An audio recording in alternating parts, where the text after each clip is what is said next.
If you've been here in the last 3 days, you already feel what's been going on. There's a thread running through everything I've been talking to you guys about. And guess what that is? Burnout, narcissistic abuse, and leadership collapse. At first, they look really separate. Different problems, different categories, different conversations, but they're not. They converge, and they converge around something most people want to name: victim identity. Okay? People don't want to name that. Not victimization, not trauma, not what happened to you. Identity. Yes, that's what we're talking about. Who you became in order to survive what happened to you. Yes. Tonight, today, we're going deep psychologically, spiritually, and practically. Because if you don't understand this root, you will treat symptoms for the rest of your life. Yes, because you're not getting to the root of the problem, which is victim identity. It's at the root of the burnout. Let me tell you what burnout really is, you guys. Burnout is not just working too much. No, it's not ambition. It's not high standards. It's not even pressure. Burnout is chronic self-betrayal. Yes, self-betrayal of all things. It's when your body has been saying no for years and you keep saying yes. It's when you override exhaustion to maintain approval.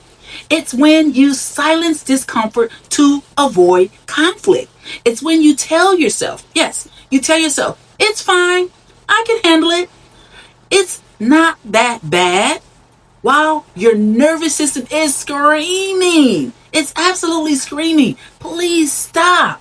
Psychologically, here's what's really happening, you guys. If you develop a victim identity early in life, your nervous system learns simple things like safety equals compliance, safety equals being needed, and safety equals not rocking the boat. Yes, so you adapt. You become the reliable one, the strong one, the spiritual one, the over-functioning one. But here's the cost of that, you guys. You stop checking in with yourself. You stop asking, what do I need? What do I feel? What is true for me? Because at some point, your needs felt dangerous. Excuse me. Your needs just felt simple dangerous. Okay, so let's get into it. David said in Psalms 38, "My strength fails because of my iniquity." That word iniquity doesn't just mean sin; it means distortion, bending away from alignment. Okay, burnout is distortion. It's living bent.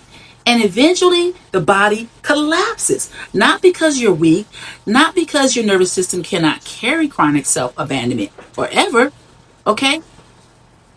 Burnout is your body saying, I will not let you betray yourself anymore. That's what burnout is. It stops you in your tracks. No more. And here's the twist, you guys. The same identity that drives burnout also shapes the relationships you tolerate. Yes, that's the same pattern, okay? Take a look at it, okay? So let's go further, okay? Victim identity, narcissistic abuse dynamics. Let's be clear, you guys. Abuse is never the victim's fault. Never, never. That's not what we're saying here. But identity determines tolerance. Yes, tolerance of abuse. You get that? Okay? All right. This is where it gets really uncomfortable, you guys. If your nervous system learned that love is conditional, accountability equals shame, conflict equals abandonment, then chaos feels really familiar. Abuse feels familiar, yes. And familiarity feels safe, okay? Even if it hurts. Isn't that weird? So in narcissistic dynamics, one person externalizes blame. The other person internalizes responsibility. One says it's not me. The other says it must be me. Both are trauma responses, you guys, okay? Neither is healed. No. The narcissistic individual protects themselves from shame by protecting it protecting the outward. The person with unhealed trauma, victim identity, protects themselves from abandonment by absorbing it inward. You get that? And a trauma bond then forms between the two. Not because you're weak, no. Because your nervous system equates identity with attachment. Yes. You tell yourself you don't need it. You're just stressed. If I explain better, okay? Hope replaces the boundary. But here's the psychological truth, you guys. When self-trust erodes, discernment erodes. Yeah. And when discernment erodes, you tolerate what your healed self would never ever allow. Proverbs says, above all else, guard your heart. Guarding your heart is not hardness, it's responsibility. Victim identity says, I endure. Healed says, I discern. And that shift changes everything. Okay? So let's go further. Victim identity and the leadership collapse. Okay? Now let's take this a little higher. Okay? Because this isn't just about relationships, you guys. It's about leadership. That's what this is about. Okay? Executives, pastors, CEO, parents, creators, the people who lead us. Okay? Leadership amplifies identity. If you are unhealed, leadership will expose it. Yes. Okay? All right? So, unhealed victim identity in leadership looks very subtle. It looks like I carry everything. No one understands the pressure I'm under. I guess I just have to do it all myself. Yes, sounds responsible, right? It's not. It's not responsible. It's control born from injury. Check that out, okay? It's control born from injury. Yes. Here's what's happening neurologically in this person. Feedback activates shame circuitry. Shame activates threat response. Threat responses override logic. So the leader reacts instead of reflects. They deflect feedback, blame systems, spiritualize avoidance, become passive under pressure, or explode privately. And the team feels it.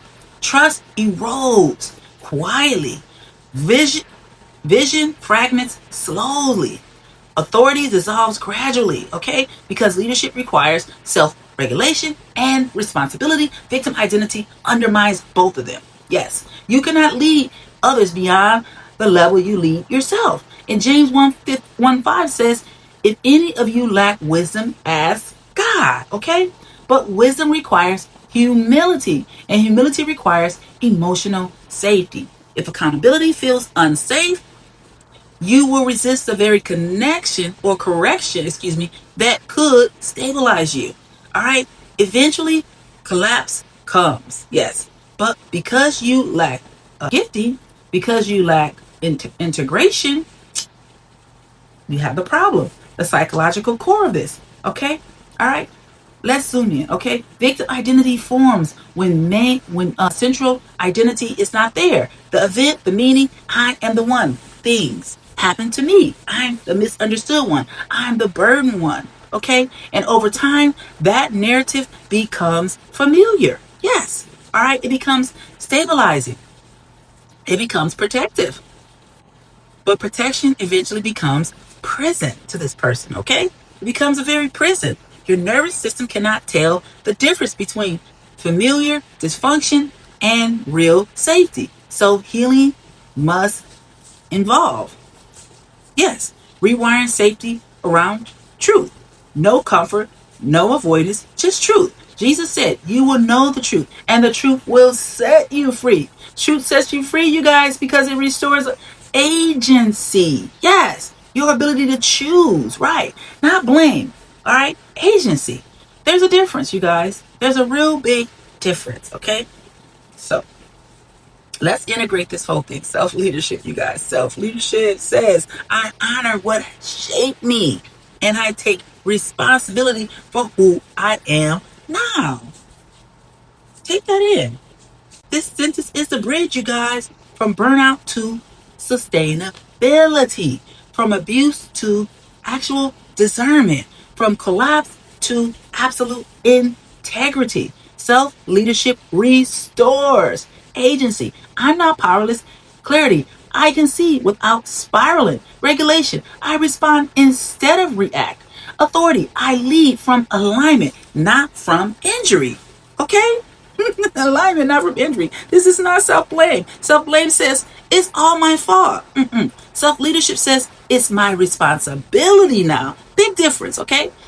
So, different energy, you guys. Different outcome, you guys. Galatians 6 says each one should carry their own load. Not everyone else's, okay? Not generational patterns.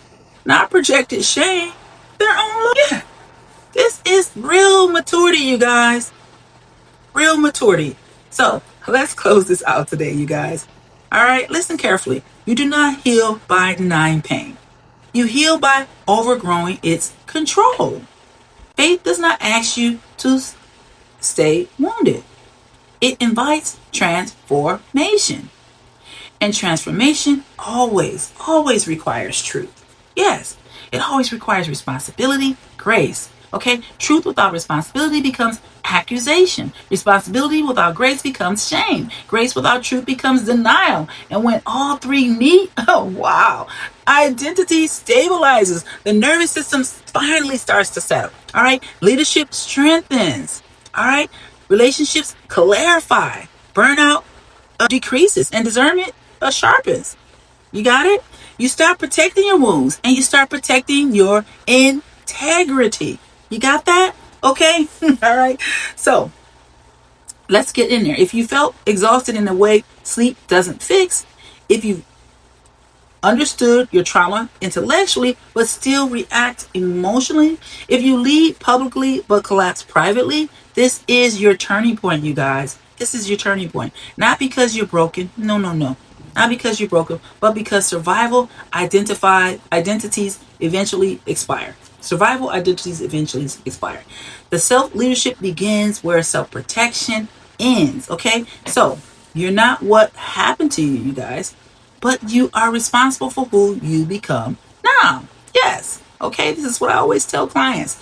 That's not condemnation, you guys. That is absolute freedom. Okay? That's absolute freedom. Okay? And your freedom requires courage. So take it. Take that courage. We're done surviving. We're building leaders now. Okay? If you like, to learn more about this, you guys, why don't you check out my Sand store? I have some new ebooks in there on this topic. So I'll see you guys on the other side. Thank you. This is Crystal with Trauma Talks. Bye-bye.